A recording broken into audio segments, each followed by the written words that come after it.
Hello दोस्तों, आप सबों को जय मसीह की। आज का वचन, नए जन्म के बिना परमेश्वर का राज कोई नहीं देख सकता। यस, ये बात प्रभु यीशु मसीह ने स्वयं कही और आज हम इसी बात के ऊपर चर्चा करेंगे। आज का विषय यही है, सो बने रहिए हमारे साथ इस वीडियो के अंत तक। और दोस्तों, एक बात और, यदि आपको हमारे वीडियो अच्छे लगते हैं तो आप इस चैनल को सब्सक्राइब कर लीजिए ताकि आपको सही समय पर हर एक मैसेज मिलता रहे। आइए पहले इसको पढ़ते हैं और फिर हम इस विषय पर लौटेंगे। अध्ययन का भाग, योना रची सुसमाचार 3 अध्याय 1 से 5 पद।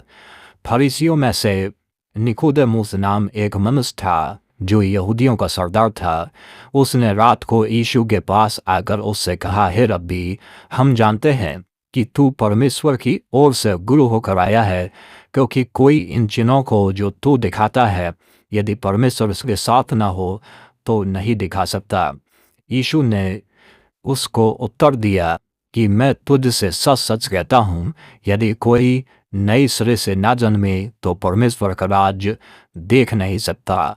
निकोदेमुस ने उससे कहा, मनुष्य जब बुरा हो गया तो क्यों कर जन्म ले सकता है? क्या वो अपनी माता के गर्भ में दूसरी बार प्रवेश करके जन्म ले सकता है? यीशु ने उत्तर दिया कि मैं तुझसे सच सच कहता हूँ, यदि कोई मनुष्य जल और आत्मा से ना जन्मे तो वो परमेश्वर के राज्य में प्रवेश नहीं कर सकता। दोस्तों, ये बहुत ही खास बात है। यीशु मसीह ने 2 शब्द बोले। पहले यीशु मसीह ने कहा निकोदेमुस से कि यदि कोई नए सिरे से ना जन्मे तो परमेश्वर का राज्य देख नहीं सकता। और 5 पद में वो कहता है कि यदि कोई मनुष्य नए जल और आत्मा से ना जन्मे, जब तक कोई मनुष्य जल और आत्मा से ना जन्मे तो परमेश्वर के राज्य में प्रवेश नहीं कर सकता। तो देखना और प्रवेश करना 2 शब्द है।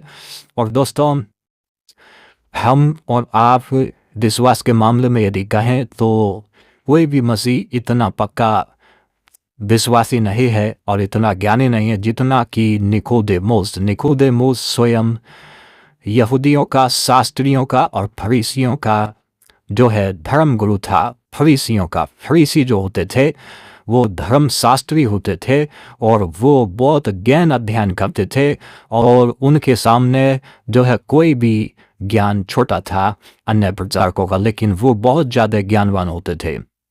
हर एक बारीकी उनको मालूम होती थी। फिर भी जब वो यीशु मसीह के पास रात में आया फरीसियों का, यहूदियों का डर से, तो उसने आकर प्रभु यीशु मसीह से पूछा, हे गुरु, हे रब्बी, हम जानते हैं जो चिन्ह तू दिखाता है यदि परमेश्वर उसके साथ ना हो तो नहीं दिखा सकता। यीशु ने उससे कहा, मैं तुझसे सच सच कहता हूँ, यदि कोई नए सिरे से ना जन्मे तो परमेश्वर के राज्य को देख नहीं सकता। निकोदेमुस कन्फ्यूजन हो गया और उस कहने लगा कि यदि जब मनुष्य बूढ़ा हो गया तो क्यों कर जन्म ले सकता है? क्या वो अपनी माता के गर्भ में दूसरी बार प्रवेश करके जन्म ले सकता है?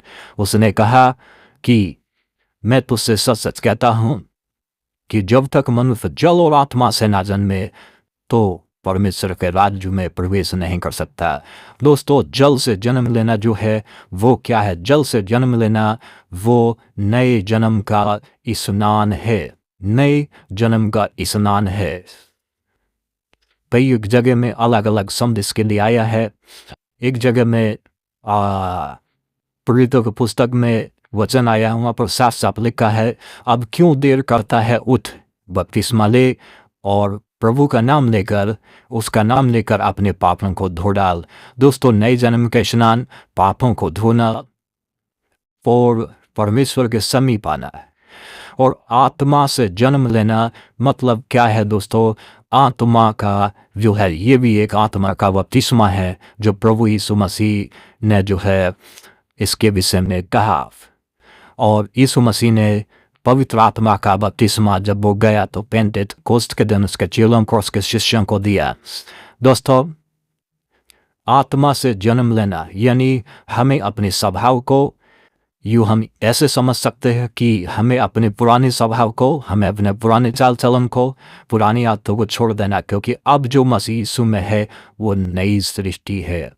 दोस्तों, हमें नया हार्ट मतलब हमें नए मन, नए हृदय के साथ, नए सोच और नए विचारों के साथ जीना। अर्थात हमको यीशु मसीह के विचारों को, यीशु मसीह के सोच और उसकी चाल चलन को हमें अपनाना है, यानी उसके स्वभाव को अपनाना है। किसके? यीशु मसीह के स्वभाव को अपनाना है, परमेश्वर के आचरण को अपनाना है। परमेश्वर कैसा प्रेम करने वाला है, परमेश्वर क्षमा करने वाला है, परमेश्वर दया करने वाला, अनुग्रह करने वाला है। दोस्तों, परमेश्वर मेल कराने वाला है, उद्धार करने वाला है। तो ऐसे हमको भी अपना चाल चलन बनाना है, क्योंकि नए सिरे से जन्म बगैर हम परमेश्वर में प्रवेश नहीं कर सकते। हमारे साथ जुड़ने के लिए बहुत धन्यवाद।